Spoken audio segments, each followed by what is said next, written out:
2025 exam के लिए फिर से एक बहुत बड़ी अपडेट आई है, जिसके अंदर यहाँ पे क्लैट पीजी एग्जाम की जो काउंसलिंग फीस है उसको चैलेंज करा गया है केरला हाई कोर्ट में। और इस चैलेंज को लेकर यहाँ पे केरला हाई कोर्ट ने कंसोर्शियम ऑफ एनालिस्ट को यहाँ पर नोटिस भी सर्व कर दिया है कि आप लोग इसका जवाब दीजिए। अब इस पूरे मैटर में हुआ क्या है, क्या क्या चीजें इस वीडियो में मैं आपको पूरा डिटेल में एक्सप्लेन करूंगा, तो वीडियो को लास्ट तक पूरा देखिए। और अगर आप काउंसलिंग प्रोसेस से पार्ट ले रहे हैं या फिर आपको फर्दर क्लैट पीजी की तैयारी करनी है फ्यूचर में, तो हमारे चैनल संभव को जरूर सब्सक्राइब करिए, बिकॉज यहीं पे आपको proper guidance, proper resources, proper news, जितनी भी आपकी अपडेट्स होती है, सारी कॉलेजेस की जितनी इन्फॉर्मेशन होती है सारी की सारी मिलती है। इससे बेटर चलेगा कोई नहीं है। और व्हाट्सएप और टेलीग्राम ग्रुप जरूर ज्वाइन करिए, बिकॉज वहाँ पर तो आपको बिल्कुल फ्री कंटेंट बहुत ही बढ़िया मिलता ही मिलता है।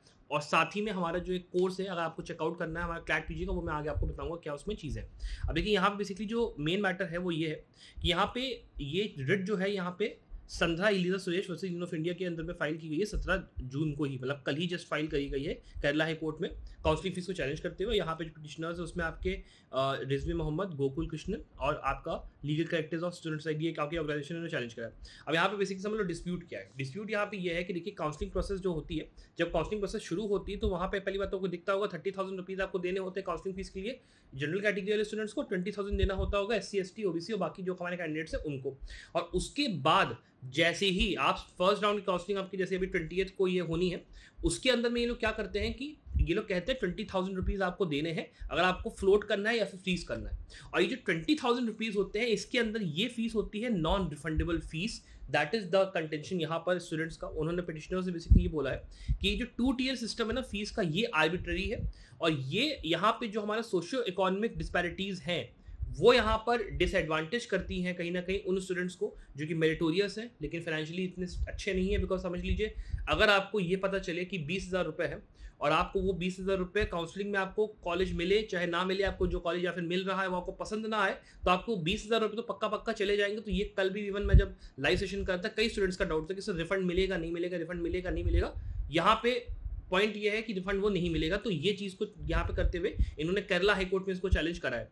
अब यहाँ से जो मुझे लगता है कि अगर ये आपका जो पॉइंट है ये वैलिड पॉइंट तो है मेरे हिसाब से, लेकिन देखा जाए तो अगर काउंसलिंग प्रोसेस इसके आगे अगर अब डिले होती है तो वो बहुत ज़्यादा भाई मतलब मेरे हिसाब से तो बहुत फ्रस्ट्रेटिंग होगा। बिकॉज मैं एज अ मेंटोर यहाँ पे इतने दिन बैठा, प्लस स्टूडेंट्स को मैंने गाइड करा, इतना वो करा, हमारा 6 महीने तक यहाँ पे रिजल्ट यहाँ पे रुकता रहा। और उसके बाद अगर इस बार यहाँ पे भी ये सेम चीज़ होती है तो मुझे लगता है कि वो नहीं होना चाहिए। पहली चीज़ तो कि it should not stop the counselling process भैया आपकी जैसी चल रही तो हाँ, ऑल्डो जो इन्होंने पॉइंट उठाया बहुत ही वैलिड पॉइंट है, बहुत ही मतलब मैं इस पॉइंट के थोड़ा हद तक सपोर्ट में हूँ। और कोई भी स्टूडेंट जो कि इस वीडियो को देख रहा होगा मे बी आई थिंक कि होगा सपोर्ट में, बिकॉज यहाँ पे ये डिसएडवांटेज करती है और हमारा आर्टिकल 14 जो है उसको भी कहीं ना कहीं वायलेटिव ये मेरे हिसाब से आप देखिए बाकी जो पॉइंट है।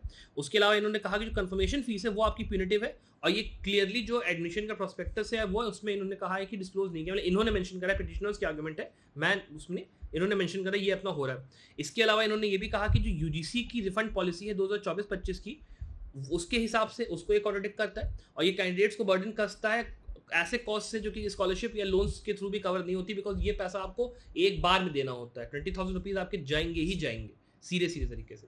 अब इन्होंने पिटिशनर्स ने आपकी देखिए क्या रिक्वेस्ट करी। इसके अलावा इन्होंने ये भी बोला था कि जो कंसोर्शियम है जो वो सर्विसेज प्रोवाइड कर रहा है ना, वो सर्विसेज यहाँ पे कमेंसुरेट नहीं है। मतलब ये जो आपका ये लोग काउंसलिंग प्रोसेस कर रहे हैं फिर उसके हिसाब से सब कुछ कर रहे हैं, उसके हिसाब से जो सर्विसेज होती हैं कि मतलब एक तरीके से देखा जाए तो एडमिशन आपका कॉलेज वैसा है या उस टाइप का, मतलब वो इक्वल फुटिंग पे नहीं है, कमेंसुरेट नहीं है ये सर्विसेज। और यूजीसी की पॉलिसी भी वो कर रही है। अच्छा, इसके अलावा स्टूडेंट्स मान लो अगर आप इस पर इंटरेस्टेड हो क्लैट पीजी की एग्जाम में और आप तैयारी कर रहे हो नेक्स्ट ईयर और आपको चाहिए ठीक ठाक कोर्स, मतलब सेल्फ प्रिपरेशन करनी, मैं आपको ये नहीं कह रहा हूँ कि आप पूरा मतलब बहुत महंगा कोर्स लो, केवल 5499 का है और उसके अंदर आपको video lectures, study material, mock papers सारे डिटेल 150 बल्कि मिल जाते हैं, जिसमें 50 आपके फुल लेंथ होते हैं, 100 आपके ये आपके वो होते हैं पूरा सब्जेक्ट वाइज आपको पूरा रहता है। अलॉन्ग विद दैट आपको केस लॉ समरीज पूरा डिटेल में और एकदम ब्रीफ उसमें भी रहते हैं, 1 लाइनर्स में भी रहते हैं और आपका डिटेल जो आपका केस लॉ समरीज होते हैं वो भी रहते हैं। तो अगर आपको चेकआउट करना हो 5499 का हमारा क्लैट पीजी का कंप्लीट प्रिपरेशन कोर्स, आप चेकआउट उसको कर सकते हो। और हमारा एक और कोर्स है आपका मॉक पेपर्स का, मॉक पेपर्स वाला कोर्स भी बहुत अच्छा है। उसमें 4000 में आपका जो आपका 150 मॉक पेपर्स है वो और आपके केस लॉ समरीज जितने हैं वो पूरा आपको मिल जाता है। तो आप चेकआउट करना, आप देख सकते हो उसको। अब बात कर लेते हैं आगे।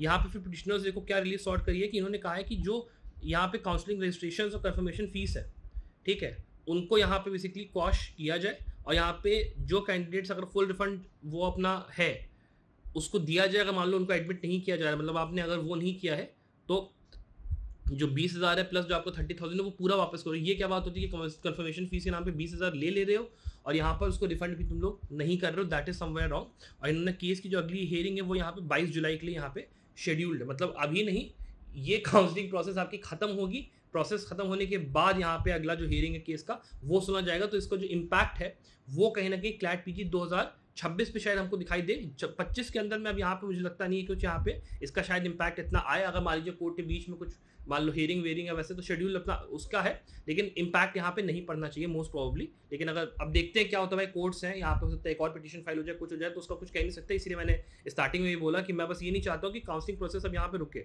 जो भी होने अगले साल के लिए हो जाए, that is a different matter, बस इस साल में काउंसलिंग पे कोई इम्पैक्ट अभी ना आए। बाकी ये तो भाई जो पॉइंट है वो तो पिटिशनर ने मेरे हिसाब से तो सही रखा है। बाकी देखते हैं यहाँ पे आगे क्या होता है। एंड अपार्ट फ्रॉम दिस, अगर आपको वीडियो पसंद आया, लाइक और सब्सक्राइब जरूर करिएगा चैनल को। Thank you very much watching this video. Bye.